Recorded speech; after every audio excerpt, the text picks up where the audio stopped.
हिंदू धर्म में गंगा नदी को पवित्र नदी माना जाता है और ऐसा कहा जाता है कि गंगा नदी में स्नान करने से व्यक्ति के सारे पाप मिट जाते हैं और सारे कष्ट दूर हो जाते हैं। तो गंगा नदी में स्नान करने से पाप कैसे धुलते हैं और ये पाप कहाँ जाते हैं? क्या ये पाप गंगा नदी के जल के साथ मिल जाते हैं? क्या गंगा जल घर लाने से पाप भी उस गंगा जल के साथ आते हैं? आइए जानते हैं इन सभी प्रश्नों का उत्तर प्रेमानंद जी महाराज ने कैसे दिया। हिंदू धर्म में लोग गंगा और यमुना जैसी पवित्र नदी में पाप धोने के लिए जाते हैं, लेकिन फिर वही गंगा जल साथ लाकर अपने घरों में छिड़कते हैं। तो क्या जो जल हम अपने साथ लाते हैं उसमें सबका पाप होता है? ऐसे सवाल बहुत लोगों के मन में आता है। ऐसा ही एक सवाल लेकर जब एक शख्स ने प्रेमानंद जी महाराज से सवाल पूछा तो उन्होंने कुछ ऐसा कहा जिससे सभी हैरान रह गए।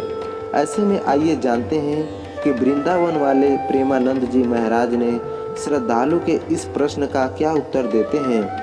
दरअसल प्रेमानंद जी महाराज से जानना चाहता था कि जब हम तीर्थ स्थलों पर जाते हैं जैसे कि गंगा और यमुना, तो लोग कहते हैं कि हम पाप धोने जा रहे हैं, लेकिन जब वहाँ से गंगा जल लेकर घर आते हैं और उसे छिड़कते हैं तो क्या हम अनजाने में उन तीर्थस्थलों पर गए लोगों के पाप भी अपने घर ले आते हैं? इस सवाल पर प्रेमानंद जी महाराज को बहुत हंसी आई।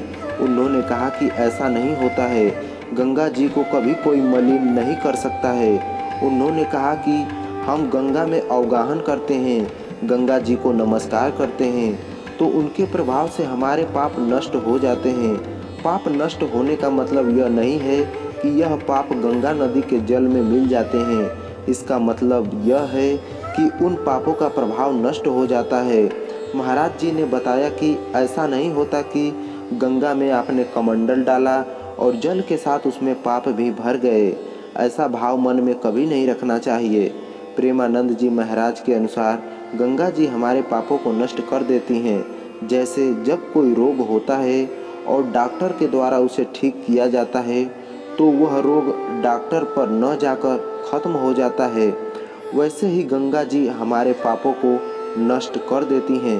उन्होंने बताया कि यमुना जी, गंगा जी, वृंदावन धाम, काशीपुरी, मथुरा, अयोध्या, ये सब परम पावन भगवान की लीला भूमि धाम हैं। जब हम यहाँ प्रवेश करते हैं तो हमारे जो आपराधिक प्रवृत्तियों से पाप हुए हैं वो नष्ट हो जाते हैं, और जब हम जल उठाकर ले जाते हैं तो उसमें पाप नहीं होता है, क्योंकि वो जल तो परम पवित्र है। इस प्रकार प्रेमानंद जी महाराज ने बताया कि गंगा नदी में पाप धुलने का मतलब ये नहीं है कि व्यक्ति के पाप नदी के जल में मिल गया, बल्कि पाप धुलने का मतलब ये है कि गंगा नदी के जल की पवित्रता के प्रभाव से उस व्यक्ति के पाप नष्ट हो जाते हैं।